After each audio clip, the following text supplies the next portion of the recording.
1, 2, 3. Assalamualaikum. Saya Amanda Pranita. Pada kesempatan kali ini saya akan mewawancarai Ibu Nur Hashimah. Oke, sudah siap Bu? Siap. Nah, sebelumnya kan Ibu sudah sering mengajar, kemudian sering berinteraksi kepada sesama guru, kepala sekolah, dan peserta didik tentunya. Jadi di sini saya akan mewawancarai Ibu untuk pertanyaan where to atau dasar dalam desain perancangan pembelajaran. Jadi dari pembelajaran yang Ibu buat, apa tujuan pembelajarannya? Oke, untuk pembelajaran yang sudah saya laksanakan, tujuan pembelajaran yang saya buat itu yang pertama, siswa mampu membedakan teks fiksi dan non-fiksi berdasarkan struktur dan ciri kebahasaannya. Yang kedua, siswa dapat memahami isi teks fiksi dan non-fiksi serta mengidentifikasi unsur-unsurnya. Dan yang ketiga, siswa dapat menulis teks fiksi sederhana seperti cerpen dan dongeng, dan juga teks non-fiksi seperti artikel dan laporan singkat dengan memperhatikan struktur dan penggunaan bahasa yang tepat. Oke, berarti ini pembelajarannya itu bahasa Indonesia ya Bu ya? Iya, untuk mata pelajaran bahasa Indonesia dengan materi teks fiksi dan non-fiksi. Kalau boleh tahu sebelumnya ini untuk kelas berapa ya Bu? Untuk pembelajaran ini pada kelas 5 Kelas SD. Iya. Oke, nah jadi bagaimana gini posisi kemampuan peserta didik dilihat dari tujuan pembelajaran yang udah Ibu rancang? Oke, berdasarkan dari tujuan pembelajaran yang telah saya buat itu, kemampuan peserta didik saya sebagian besar sudah terbiasa membaca cerita fiksi, tetapi mereka belum dapat membedakan secara jelas antara teks fiksi dan non-fiksi. Selain itu, juga pemahaman mereka terhadap struktur dan unsur kebahasaan masih perlu ditingkatkan. Oke, nah tujuan pembelajaran, kenapa Ibu membuat tujuan pembelajaran seperti itu? Adapun alasan saya membuat tujuan pembelajaran itu adalah karena yang pertama, pemahaman teks fiksi dan non-fiksi ini mampu membantu siswa dalam meningkatkan keterampilan membaca dan menulisnya secara kritis. Yang kedua, karena kemampuan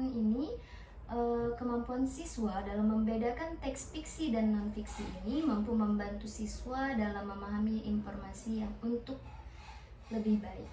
Nah, berarti kan ini tujuan utamanya adalah untuk siswa gitu Bu ya, atau untuk peserta didik. Nah, kita kan di sini ada unjuk kerja. Dari 6 unjuk kerja itu kira-kira unjuk kerja apa nih yang Ibu pakai dalam pembelajaran? Oke, jadi dari beberapa unjuk kerja itu saya memilih 3 unjuk kerja untuk diterapkan pada proses pembelajaran, yaitu yang pertama, siswa akan membaca dan mengidentifikasi struktur teks fiksi dan non-fiksi. Yang kedua, siswa akan menulis teks fiksi dan non-fiksi sesuai dengan kaidah yang benar. Dan yang terakhir adalah siswa akan mempresentasikan hasil analisis mereka mengenai teks tulisan mereka itu. Nah, untuk kriteria penilaian nih Bu, apa kriteria yang akan dinilai untuk dipahami atau dipelajari lebih lanjut? Untuk kriteria pemahamannya itu saya melihat dari kemampuan mereka membedakan teks fiksi dan non-fiksi, kemudian pemahaman struktur dan unsur kebahasaan dari kedua jenis teks tersebut. Selanjutnya, kreativitas dan keterampilan menulis teks fiksi dan non-fiksi. Dan yang terakhir adalah kemampuan mereka dalam menyampaikan analisis terhadap teks yang mereka baca itu secara lisan. Oke, nah jadi yang tadi adalah lembar kerja where, atau kita kan masuknya where to, lembar kerja where is it going and why. Nah, selanjutnya kita akan masuk ke lembar kerja H ya Bu Nur Hashimah. Oke. Who the student. Nah, yang pertama bagaimana caranya menggugah pemikiran untuk melibatkan semua peserta didik dalam ide-ide besar dan melakukan unjuk kerja. Oke, jadi untuk menggugah pemikiran peserta didik saya dalam ide-ide besar itu saya melakukan beberapa cara, contohnya seperti menampilkan video pendek tentang perbedaan dari teks fiksi dan non-fiksi. Selanjutnya juga saya akan mengajak peserta didik saya untuk bermain tebak-tebakan apakah suatu teks itu termasuk fiksi ataupun non-fiksi. Dari pengalaman Ibu, situasi apa saja nih yang dapat melibatkan peserta didik ini untuk membuat ide-ide besar yang bisa menjadi menarik, konkret, dan menjadi sangat penting? Oke, jadi berdasarkan pengalaman saya itu agar kita bisa melibatkan peserta didik itu saya bisa mengajak mereka untuk membaca 2 jenis teks. Kemudian saya meminta mereka menebak kira-kira teks tersebut termasuk jenis apa gitu. Selanjutnya juga saya akan mengaitkan teks dengan pengalaman mereka secara nyata. Karena siswa SD ini berada di masa operasional konkret yang membutuhkan pembelajaran secara nyata yang berhubungan dengan kehidupan nyata mereka. Selain itu juga saya akan meminta mereka untuk membandingkan antara dongeng sebagai contoh dari teks fiksi dan berita sebagai contoh dari teks non-fiksi begitu. Ya, berarti sudah banyak gini Bu ya apa yang Ibu lakukan. Jadi kalau untuk penyampaian materinya sendiri itu bagaimana pendekatannya Bu agar bisa menghasilkan minat dan keingintahuan terhadap materi? Oke, jadi untuk melibatkan minat dan keingintahuan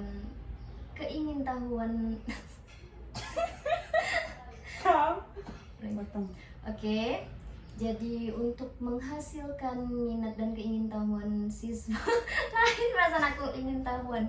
Betul. Oke. Aku nggak izin Bu. Cepat nanti habis dong. Dah. Oke, jadi untuk meningkatkan minat dan keinginan tahuan siswa. Susahnya. Pendekatan yang saya lakukan aja. Untuk pendekatan penyampaian materi yang saya lakukan itu yaitu saya menggunakan teknik bercerita untuk mengenalkan teks fiksi, kemudian menggunakan berita atau artikel yang menarik untuk memperkenalkan teks non-fiksi begitu. Oke, berarti ada berapa macam tadi Bu? Pendekatan penyampaian materinya ada 2 atau 3? Ada 2. Nah, peluang macam apa nih yang bisa menopang minat pelajar terutama ketika keadaan pembelajaran kan terasa sulit atau anak-anak itu merasa kayak ini susah? Ya, jadi untuk membantu siswa agar merasa pembelajaran itu tidak hanya monoton di situ-situ saja, jadi saya akan meminta siswa untuk menulis cerita berdasarkan pengalaman mereka sendiri. Nah, ini untuk teks fiksi. Kemudian saya akan meminta mereka menuliskan suatu laporan tentang suatu kejadian. Itu merupakan contoh dari teks non-fiksi. Selain itu juga saya akan menggunakan media interaktif seperti kuis online ataupun diskusi kelompok begitu. Pasti dalam pelaksanaannya ada saja hambatannya ya Bu ya. Apa saja gitu hambatan yang menimbulkan kecilnya pengambilan resiko, rendahnya imajinasi, dan kurang berani untuk mempertanyakan dan ketidakmampuan peserta didik untuk memutus. Oke, jadi untuk hambatan ataupun tantangan yang saya lalui pada pembelajaran ini yaitu menurut saya mereka masih kesulitan dalam membedakan antara teks fiksi dan non-fiksi. Selain itu juga mereka mengalami kesulitan pada bagian kurangnya minat mereka dalam menuliskan teks fiksi dan non-fiksi tersebut. Oke. Nah, selanjutnya kita masuk ke lembar kerja ya Ibu ya, untuk explore, equip, dan experience. Nah, bagaimana caranya peserta didik ini akan terlibat dalam mengeksplorasi ide-ide besar dan pertanyaan-pertanyaan penting? Baik, jadi untuk melibatkan peserta didik dalam mengeksplorasi ide-ide besar, itu saya akan meminta mereka membaca berbagai jenis teks fiksi maupun non-fiksi dalam bentuk kelompok kecil, kemudian mendiskusikan tentang perbedaan dan persamaan dari kedua teks tersebut. Nah, kegiatan belajar apa nih untuk penampilan kemampuan puncak siswa, pekerjaan rumah dan pengalaman di luar kelas apa nih yang diperlukan untuk memungkinkan peserta didik mengembangkan dan memperdalam pemahaman mereka tentang ide-ide penting? Oke, jadi kegiatan belajarnya itu seperti yang telah saya katakan, yaitu membandingkan dua teks yang berbeda dan mengidentifikasi ciri-cirinya, kemudian menulis teks fiksi dan non-fiksi secara individual ataupun kelompok, dan membaca teks tersebut di rumah, boleh dilakukan di rumah ataupun dimanapun. Dan yang terakhir adalah mereka dapat melakukan wawancara singkat dan menuliskan sebagai teks contoh dari teks fiksi gitu. Teks non-fiksi. Nah, selanjutnya kita masuk ke lembar kerja R untuk reading, revisit, and revise. Pertama, bagaimana sih peserta didik ini akan dipandu untuk memikirkan kembali pemahaman mereka tentang ide-ide yang penting? Oke, jadi untuk memandu peserta didik memikirkan kembali itu saya menggunakan diskusi reflektif tentang bagaimana kesulitan yang mereka hadapi dalam memahami dan menulis teks fiksi maupun non-fiksi. Dan bagaimana produk dan pertunjukan peserta didik dapat ditingkatkan melalui revisi berdasarkan penilaian diri dan juga umpan lari? Nah, untuk ini saya meminta siswa saling memberikan umpan balik terhadap teks yang telah mereka tulis. Selain itu juga saya akan memberikan masukan untuk perbaikan dari pembelajaran siswa tersebut mengenai teks fiksi dan non-fiksi. Bagaimana peserta didik ini didorong untuk merenungkan pembelajaran dan kinerja mereka, Bu? Nah, ini saya akan meminta mereka menuliskan hal baru apa yang mereka pelajari dan bagaimana mereka ingin lebih banyak belajar ataupun lebih banyak mengetahui hal-hal yang mereka telah pelajari serta dalam memahami teks serta menulis teks. Begitu. Oke, nah selanjutnya kita masuk ke lembar kerja E.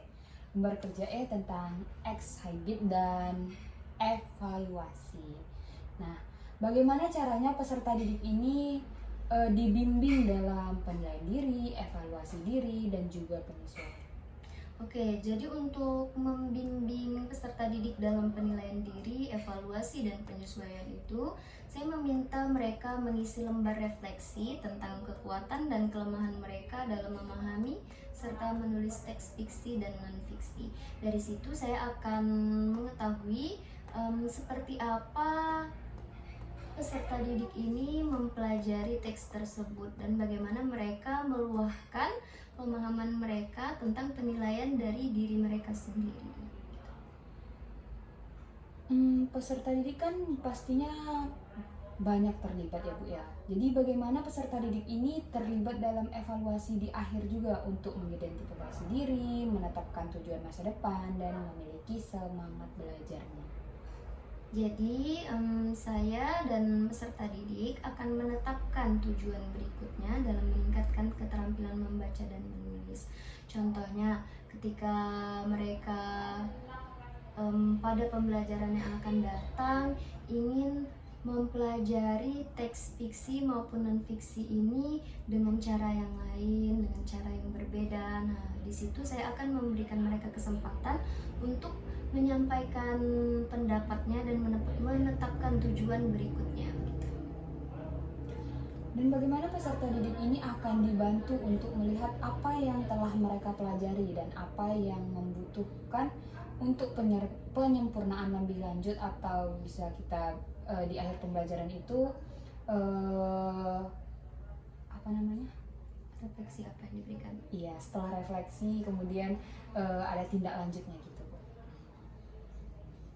Oke, nah jadi di sini saya sebagai seorang guru itu akan memberikan umpan balik kepada siswa. Kemudian saya meminta mereka melakukan perbaikan.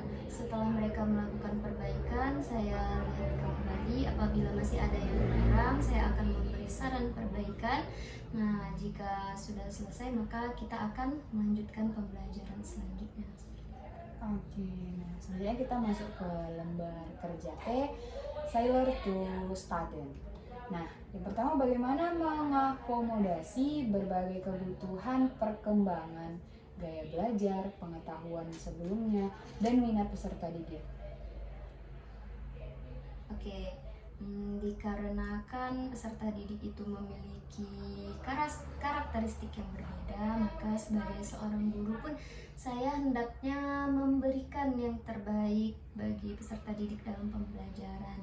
Nah, di sini untuk teks fiksi dan non-fiksi ini saya berusaha untuk menyediakan contoh teks dengan berbagai tingkat kesulitan sesuai dengan kemampuan siswa. Kemudian juga saya akan menggunakan pendekatan visual, auditori, dan kinestetik agar semua peserta didik yang memiliki gaya belajar berbeda mampu memahami materi yang saya berikan dengan baik.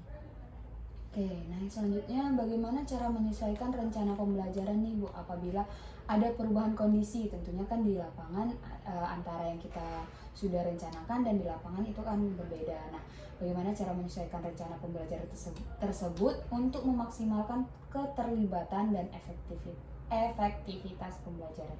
Oke, jadi saya seperti yang terjadi di lapangan, kita tidak bisa berpatok